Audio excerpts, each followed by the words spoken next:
ನಾವು ಒಂದ್ ದಿನಕ್ಕೆ 400 ಲೀಟರ್ ಹಾಲು ಹಾಕಿದ್ರೆ ಅದರಿಂದ ನಮ್ಗೆ ಒಂದ್ ತಿಂಗಳಲ್ಲಿ 5 ರಿಂದ 6 ಲಕ್ಷ ರೂಪಾಯಿ ಬಿಲ್ ಬರುತ್ತೆ. ಏನೆಲ್ಲ ಮಾಡಿದ್ರು ಆರೋಗ್ಯ ಚೆನ್ನಾಗಿಲ್ಲ ಅಂತಂದ್ರೆ ಹೈನುಗಾರಿಕೆ ಸಕ್ಸಸ್ ಆಗೋಕ್ಕೆ ಚಾನ್ಸೇ ಇರಲ್ಲ. ಮೊದಲಿಗೆ ಹಸುಗಳ ಆರೋಗ್ಯ ಮತ್ತೆ ಕೊಟ್ಟಿಗೆ ಸ್ವಚ್ಛತೆ ನೋಡ್ಕೋಬೇಕು, ವೆಂಟಿಲೇಷನ್ ಚೆನ್ನಾಗಿರ್ಬೇಕು. ಇದೆಲ್ಲ ಅದಕ್ಕೆ ಒಳ್ಳೆ ಶುದ್ಧವಾದ ಗಾಳಿ ಮತ್ತೆ ನೀರು ಚೆನ್ನಾಗಿರೋದನ್ನ ಕುಡಿಸ್ತಾ ಇದ್ರೆ ಹೈನುಗಾರಿಕೆ ಸಕ್ಸಸ್ ಆಗುತ್ತೆ ಅಂತ ಹೇಳ್ತಾ ಇದ್ದೀನಿ. ಹೈನುಗಾರಿಕೆ ಅಂದ್ರೆ ತುಂಬಾ ಕಳಪೆಯಾಗಿ ನೋಡೋ ಅಂತ ಏನ್ ಬಿಸ್ನೆಸ್ ಅಲ್ಲ. ಅದು ಲಾಭದಾಯಕವಾಗಿ ಮಾಡಿಕೊಂಡು ಅಂದ್ರೆ ವೈಜ್ಞಾನಿಕ ಪದ್ಧತಿನಲ್ಲಿ ಹೈನುಗಾರಿಕೆ ಮಾಡಿದ್ರೆ ನಾವು ಲಾಭನ ನೋಡ್ಬೋದು ಅಂತ. ಈಗ ನಮ್ಮ ಎಕ್ಸಾಂಪಲ್ಗೆ ನಾನು ಬೆಳಗ್ಗೆ 3 ಗಂಟೆಯಿಂದ ಕೆಲಸ ಸ್ಟಾರ್ಟ್ ಮಾಡ್ತೀನಿ. ಮೊದಲು ಫೀಡು ಯಾವ ಥರ ಫೀಡ್ ಮಾಡಬೇಕು ಅಂದರೆ ಅದಕ್ಕೆ ಅದು ಹಾಲು ಎಷ್ಟು ಕೊಡುತ್ತೆ, ಅದ್ರ ಬಾಡಿ ವೆಯ್ಟ್ ಏನಿದೆ ಅದ್ರ ಮೇಲೆ ಫೀಡ್ ಮಾಡ್ತಾ ಹೋಗಬೇಕು. ನಾನು ಈಗ 10 ಲೀಟ್ರು ಹಾಲು ಕೊಡೋದಕ್ಕೆ 5 ರಿಂದ 6 kg ಫೀಡ್ನ ಹಾಕ್ತಾ ಇರ್ತೀನಿ. ಅದು ಹಾಲಿನ ಸಿಸ್ಟಮ್ ಎಲ್ಲ ಅದಕ್ಕೆ ಟೈಮ್ ಟು ಟೈಮ್ ಫೀಡು ಮತ್ತು ಮಿನರಲ್ ಮಿಕ್ಸ್ಚರು, ಕ್ಯಾಲ್ಶಿಯಂ ಟಾನಿಕ್ ಏನಿದೆ ಅದು ಇಂಪಾರ್ಟೆಂಟ್ ಆಗುತ್ತೆ ಹೈನುಗಾರಿಕೆನಲ್ಲಿ. ಅದನ್ನೆಲ್ಲ ಕೊಟ್ಕೊಂತ ನಾನು ಮಾಡ್ತಾ ಇರೋದಕ್ಕೆ ನನ್ನ ಹೈನುಗಾರಿಕೆ ಅಭಿವೃದ್ಧಿ ಅತ್ತ ಸಾಗಿದೆ. ನಾನು ಮೊದಲಿಗೆ 5 ಹಸುವಿಂದ ಹೈನುಗಾರಿಕೆನ ಪ್ರಾರಂಭ ಮಾಡಿದ್ದು. 5 ರಿಂದ ನಾನು 9 ಹಸು 1 ವರ್ಷ ಇಟ್ಟು ಮಾಡಿದೆ. 9 ರಿಂದ ನಾನು 15, 23, ಈಗ 40 ಹಸು 52 ತನಕ ಹೋಗಿತ್ತು. ಬಟ್ ಲೇಬರ್ಸ್ ಪ್ರಾಬ್ಲಮ್ ಆಯಿತು ಸ್ವಲ್ಪ. ಇವಾಗ 40 ಹಸು ಇದೆ. ಮತ್ತು ಇನ್ನೂ ಇದ್ರ ಜೊತೆಗೆ ಇನ್ನೂ ಜಾಸ್ತಿ ಮಾಡಬೇಕು ಅಂತಲೂ ಇದೆ. ನಾವು ಬೆಳಗ್ಗೆ 3 ಗಂಟೆಯಿಂದ ಹಾಲು ಕರಿಯೋಕ್ಕೆ ಸ್ಟಾರ್ಟ್ ಮಾಡಿ ನಂತರ ಫೀಡ್ ಮಾಡ್ತೀವಿ, ನೀರು ಕುಡಿಸ್ತೀವಿ. ಮತ್ತು ಹೈನುಗಾರಿಕೆನಲ್ಲಿ ಸ್ವಚ್ಛತೆ ತುಂಬ ಮುಖ್ಯವಾಗಿರುತ್ತೆ. ಅಂದರೆ ವೆಂಟಿಲೇಷನ್ ಚೆನ್ನಾಗಿರಬೇಕು, ಗಾಳಿ ಬೆಳಕು ಚೆನ್ನಾಗಿ ಬರಬೇಕು. ಅದಕ್ಕೆ ದಿನ ಮೈ ತೊಳಿಬೇಕು, ಮ್ಯಾಟ್ಗಳೆಲ್ಲ ಹಾಕಿ ಅದನ್ನೆಲ್ಲ ಕ್ಲೀನ್ ಮಾಡ್ತಾ ಹೋಗಬೇಕು. ಮತ್ತು ಯಾವುದೇ ರೀತಿ ಅದಕ್ಕೆ ಉಣ್ಣೆ ಅಂತ ಬರುತ್ತೆ ಅದೆಲ್ಲ ಬರದೇ ಇರೋ ಥರ ನೋಡ್ಕೋಬೇಕು. ಮತ್ತು ಡಿವಾರ್ಮಿಂಗ್ ಸಿಸ್ಟಮ್ ಮಾಡಬೇಕು. ಅಂದರೆ ಜಂತುಹುಳುಗಳಿಗೆ ಎಲ್ಲ ಮಾತ್ರೆಗಳು ಕೊಡ್ತಾ ಇರಬೇಕು. ಮತ್ತು ಅದಕ್ಕೆ ಸ್ವಚ್ಛವಾಗಿರೋಂಥ ಅಂದರೆ ಚೆನ್ನಾಗಿರೋಂಥ ಮೇವು ಹಾಕಬೇಕು, ಶುದ್ಧವಾಗಿರೋ ನೀರು ಕುಡಿಸ್ಬೇಕು. ಇದೆಲ್ಲ ತುಂಬ ಇಂಪಾರ್ಟೆಂಟ್ ಆಗಿರುತ್ತೆ ಹೈನುಗಾರಿಕೆನಲ್ಲಿ. ನಾವು ಎಷ್ಟು ಕ್ಲೀನಾಗಿ ಇಟ್ಕೊಂಡಿರ್ತೀವಿ ಅಷ್ಟು ಆರೋಗ್ಯವಂತ ಹಸುಗಳು ನಮಗೆ ಒಳ್ಳೆ ಇಳುವರಿ ಕೊಡುತ್ತೆ. ನಾವು ಎಲ್ಲವೂ HF ಹಸುಗಳನ್ನ ಸಾಕಿದ್ದೀವಿ. ಅದ್ರ ಜೊತೆಗೆ ಜರ್ಸಿ ಇರ್ಬೋದು, ಇವಾಗೆಲ್ಲ ಹೊಸದಾಗಿ ಬರ್ತಿದೆ, ಗಿರ್ ಇರ್ಬೋದು, ಸೈವಾಲ್ ಇರ್ಬೋದು, ABS ಇರ್ಬೋದು, ಅದೆಲ್ಲದನ್ನು ಸಾಕ್ಬೋದು. ಬಟ್ ನನ್ನ ಹತ್ರ ಇವಾಗ ಇರೋದು HF ಹಸುಗಳೇ ಇದೆ.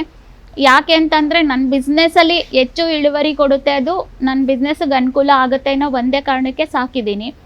ಬಾಡಿ ವೆಯ್ಟ್ ಮೇಲೆ ಮತ್ತು ಹಾಲು ಕೊಡೋದ್ರು ಅಂದರೆ ಇದು ಹಸಿ ಮೇವೆಲ್ಲ ಹಾಲು ಕೊಡೋದ್ರ ಮೇಲಿಲ್ಲ, ಬಾಡಿ ವೆಯ್ಟ್ ಮೇಲೆ ಫೀಡ್ ಮಾಡ್ತಾ ಇರ್ತೀವಿ.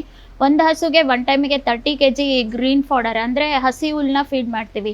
ಅದ್ರ ಜೊತೆಗೆ ಸ್ವಲ್ಪ 1-2 kg ಅಷ್ಟು ಒಣ ಹುಲ್ಲು. ಯಾಕೆ ಅಂತಂದರೆ SNF ಮತ್ತು ಫ್ಯಾಟ್ ಬರಬೇಕಲ್ಲ, ಆ ಕಾರಣಕ್ಕೋಸ್ಕರ ಒಣ ಮೇವನ್ನು ಫೀಡ್ ಮಾಡ್ತೀವಿ. ನಾವು ನಮ್ಮ ಜಮೀನಲ್ಲೇ ನೇಪಿಯರ್ ಅಂದರೆ 4-6 ಎಕರೆನಲ್ಲಿ ನಾವು ನೇಪಿಯರ್ನ ಬೆಳೀತಾ ಇದ್ದೀವಿ ಈಗ ಆಲ್ರೆಡಿ. ಇನ್ನು ಊರಿನಲ್ಲಿ ರೈತರುಗಳ ಹತ್ರ ಯಾರು ಉಳುಮೆ ಮಾಡದೇ ಇರೋವಂಥ ರೈತರು ಇರ್ತಾರೆ, ಅವ್ರ ಹತ್ರ ಎಲ್ಲ ಲೀಸ್ಗೆ ಹಾಕಿಸ್ಕೊಂಡು ಅಲ್ಲಿ ಜೋಳನ ಮಳೆಗಾಲದಲ್ಲಿ ಜೋಳ ಬೆಳ್ಕೊತೀವಿ. ಇನ್ನು ಸ್ವಲ್ಪ ಏನು ಅಂದರೆ ಬೇಸಿಗೆ ಜನವರಿ ಡಿಸೆಂಬರ್ ಟು ಫೆಬ್ರವರಿ ನಮಗೆ ಸ್ವಲ್ಪ ಮೇವಿಗೆ ತೊಂದರೆ, ಆವಾಗ ಮಂಡ್ಯದಿಂದ ಮೇವು ತರಿಸ್ಕೋತೀವಿ. 2 ಒಣ ಮೇವು ಮತ್ತು ಹಸಿ ಮೇವನ್ನ 2 ಮಿಕ್ಸ್ ಮಾಡಿ ಹಾಕೋದ್ರಿಂದ ನಮಗೆ ಫ್ಯಾಟು ಮತ್ತು SNFಗೆ ಯಾವುದೇ ರೀತಿಯಾದಂಥ ತೊಂದರೆ ಆಗಲ್ಲ. ಮತ್ತು ಹಸುಗಳನ್ನ ಹೆಲ್ತಿ ವೈಸ್ ನೋಡೋದಾದರೆ ಅಂದರೆ ಅವುಗಳ ಆರೋಗ್ಯದ ಬಗ್ಗೆ ನೋಡೋದಾದರೆ ನಾವು ಜಂತುಳಿನ ಮಾತ್ರೆನ 3 ತಿಂಗಳಿಗೆ ಒಂದ್ಸಲ ಕೊಡಿಸ್ತಾ ಇದ್ದೀನಿ. ಮತ್ತು ಇನ್ನು ಅದಕ್ಕೆ ಮಾಮೂಲಿಯಾಗಿ ಬರೋವಂಥದ್ದು ಕೆಚ್ಚಲು ಬಾವನ್ನ ನಾವು ಕ್ಲೀನ್ನೆಸ್ಸಿಂದ ಸಾಧ್ಯ ಆದಷ್ಟು ಕಂಟ್ರೋಲ್ ಮಾಡ್ಬೋದು. ಅನಿವಾರ್ಯ, ಜಾಸ್ತಿ ಹಾಲು ಕೊಡೋ ಹಸುನಲ್ಲಿ ಕೆಚ್ಚಲು ಬಾವು ಸಮಸ್ಯೆ ಇದ್ದೇ ಇರುತ್ತೆ.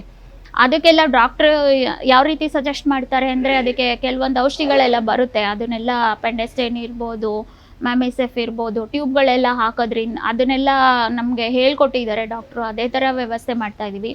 ನಮಗೆ ಇಲ್ಲಿ local doctor Tovinakere government doctor ಇರ್ಬೋದು, ಇಲ್ಲ ಡೈರಿ ಕಡೆಯಿಂದ 60 ರೂಪಾಯಿ ಟೋಕನ್ ಹಾಕಿದ್ರೆ ಅದಕ್ಕೆ ವಿತ್ ಮೆಡಿಸನ್ ಅವರು ಬಂದು ಟ್ರೀಟ್ಮೆಂಟ್ ಕೊಟ್ಟೋಗ್ತಾರೆ. ಇನ್ನು ಇದು ಮಿಲ್ಕ್ ಫೀವರ್ ಅಂತ ಬರ್ತಿರುತ್ತೆ ಹಸುಗಳಿಗೆ ಯಾವಾಗಲೂ.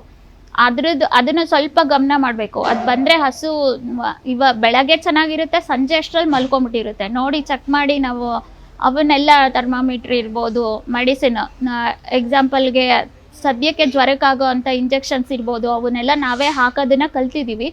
ಅದನ್ನೆಲ್ಲ ಮಾಡ್ಕೊಳ್ಳೋದ್ರಿಂದ ನಮಗೆ ತುಂಬ ಈಸಿ ಆಗಿದೆ. ಪದೇ ಡಾಕ್ಟ್ರು ಈಗ ಇಷ್ಟೊಂದು ಹಸು ಇರೋದ್ರಿಂದ ನಮಗೆ ಕರೆದ ತಕ್ಷಣ ಡಾಕ್ಟ್ರು ಬರೋಕ್ಕೆ ಅವರು ಫ್ರೀ ಇರಲ್ಲ. ಹಾಗಾಗಿ ಮೆಡಿಸಿನ್ ಎಲ್ಲ ಹಾಕೋದನ್ನ ಮಾತ್ರೆಗಳು ಅವರು ಸಜೆಸ್ಟ್ ಮಾಡಿರೋ ಮಾತ್ರೆಗಳನ್ನ ಮತ್ತು ಫೋನ್ ಮಾಡಿ ಅವ್ರಿಗೆ ಫೋನ್ ಮುಖಾಂತರ ಎಲ್ಲ ನಾವು ವ್ಯವಸ್ಥೆ ಮಾಡಿಕೊಂಡು ಟ್ರೀಟ್ಮೆಂಟ್ ಕೊಡಿಸ್ತಾ ಇರ್ತೀವಿ. ಮತ್ತು ಇದು ಕಾಲು ಬಾಯಿ ಜ್ವರಕ್ಕೆ 6 ತಿಂಗಳಿಗೊಂದ್ಸಲ ವ್ಯಾಕ್ಸಿನ್ ಮಾಡಿಸ್ತಾ ಇದ್ದೀನಿ. ಇವಾಗ ಲಂಪಿ ಸ್ಕಿನ್ ಅಂದರೆ ಚರ್ಮಗಂಟು ರೋಗ ಬಂದಿದೆ, ಅದಕ್ಕೊಂದ್ಸಲ ವರ್ಷಕ್ಕೊಂದ್ಸಲ ಅದಕ್ಕೂ ವ್ಯಾಕ್ಸಿನ್ ಮಾಡಿಸ್ತಾ ಇದ್ದೀನಿ. ಇದೆಲ್ಲ ತುಂಬ ಇಂಪಾರ್ಟೆಂಟ್ ಆಗುತ್ತೆ ಡೈರಿ ಫಾರ್ಮಿಂಗ್ ಬಿಸ್ನೆಸ್ಸಲ್ಲಿ.